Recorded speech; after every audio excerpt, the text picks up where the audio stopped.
In many chemistry problems, one of the reagents is going to be used up before the other. We term this as a limiting reactant.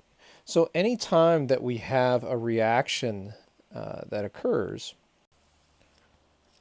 we can take a look at the problem, at the information that we're given, and if we are given more than one amount of a substance, then we can assume that it's a limiting reagent problem.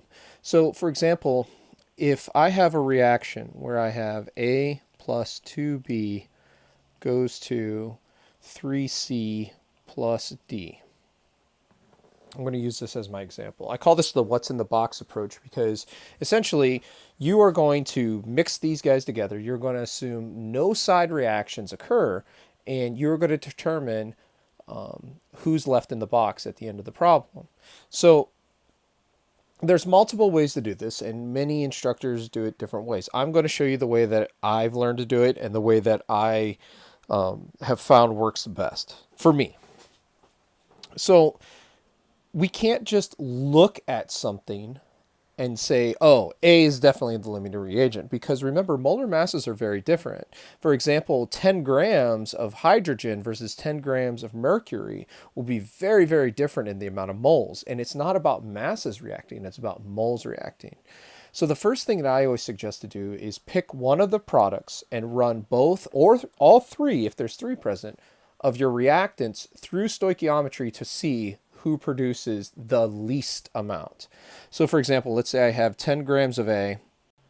The first thing I'm going to need to do is I'm going to need to convert into moles. So I have grams of A to moles of A. I then use the common core to go through the reaction here, and I have moles of A to 3 moles of C. Remember, we use the stoichiometric coefficients in order to determine how many moles of each will be used up. And then I convert into grams, milliliters, moles, whatever unit that I'm looking for in terms of C. So I would use for every 1 mole C, I have grams of C. Now let's say this produces, I don't know, 12 grams of C. And then I do the other one. So let's say I have 10 grams of B. So we have grams of B to moles B. For every 2 moles B, I have 3 moles C. And then I do for every 1 mole C, grams C. And let's say this gives me 15 grams of C. So after I've run both of these through the stoichiometric ratios and determined a single product, I look for the one that produces the least amount. That would be this one. So this becomes my limiting reagent. This is called my excess reagent. So in the end, I'm going to determine how much of A, B, C, and D is left in the box. So my limiting reagent is used up completely, meaning that none of it is left. The other one, some of it's going to be used up, but not all of it.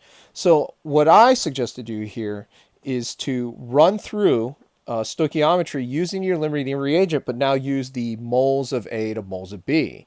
So I would say for every 10 grams of A, I have the molar mass of A.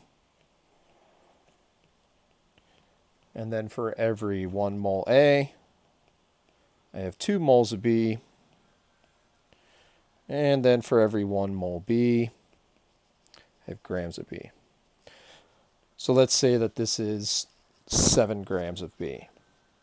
I would then take my initial amounts of B minus the 7 grams of B, because this is the amount needed to react with A. And this gives me my excess, B left over. Then if I need to figure out how much D there is, I would just do 10 grams of A, grams of A to moles of A. For every 1 mole A, I have 1 mole D. And then for every 1 mole D, I have grams of D. And then this would be whatever amount it is. So my limiting reagent is completely used up. My excess reagent is used up a little bit, but not all the way. and then my products are produced in different amounts. One of the ways that you can check at this point in time to see if you did the problem right is to add up all the masses of everything that's left over. So the initial masses summed up should equal the sum of all masses after reaction. This is the law of conservation of mass in play. Now let's go ahead and try a problem using limiting reagents.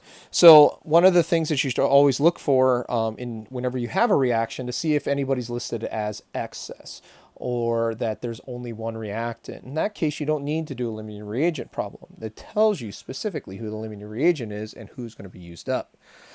In this case, we have 92.5 mils of carbon disulfide. We have 453 mils of sodium hydroxide, and we're trying to determine how much sodium trithiocarbonate is produced from this reaction. So I run both of my reactants through. Dimensional analysis. So for every 1 milliliter, I have 1.26 grams. I'll then use the molar mass that I'm in grams, so 76.143 grams in 1 mole carbon disulfide.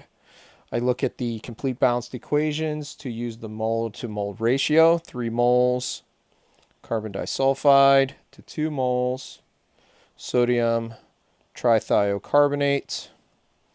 And I want my answer in grams, so I need the molar mass. So 1 mole sodium trithiocarbonate is 154.1884 grams.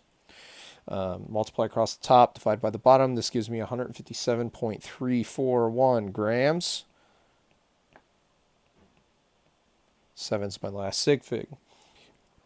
Now for sodium hydroxide, I need to do a little bit different approach. So I have 453 milliliters of solution. So for every 1,000 mils, I have 1 liter.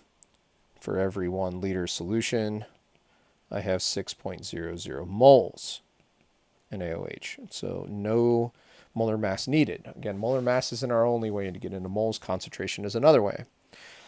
I then use the mole to mole ratio. I have 6 moles NaOH to 2 moles sodium trithiocarbonate, and then for every 1 mole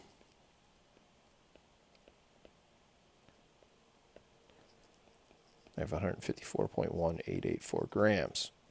Multiply across the top, divide by the bottom, I have 139.694 grams.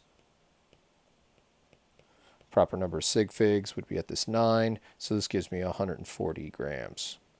So this is my limiting reagent, right? It's the one that produces the least amount. That means that not all of my carbon disulfide is used up. So let's go ahead and figure this out. I need to know what mass of carbon disulfide is left over. So the first thing I'm going to do is take my 92.5 milliliters of carbon disulfide and convert it into mass. So 1 milliliter of carbon disulfide from the density is 1.26 grams carbon disulfide. So this gives me 116.55 grams. 6 is my last sig fig, carbon disulfide, and this is initially. I then use my limiting reagent, run through the stoichiometry, so 453 milliliters of sodium hydroxide, 1,000 mils, it's 1 liter. For every 1 liter, 6.00 moles NaOH.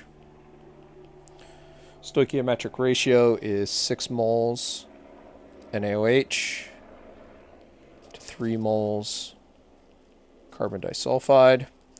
And then for every 1 mole carbon disulfide, I have 76.143 grams. multiply across the top, divide by the bottom, and I got a 103.478 grams used. This is a good sign that I chose correctly because my answer is going to be positive when I subtract these two. This is 116.55 grams. Carbon disulfide minus 103.478 grams. 3 and 6 are my last sig fig. So my final reported answer is going to be 13 grams.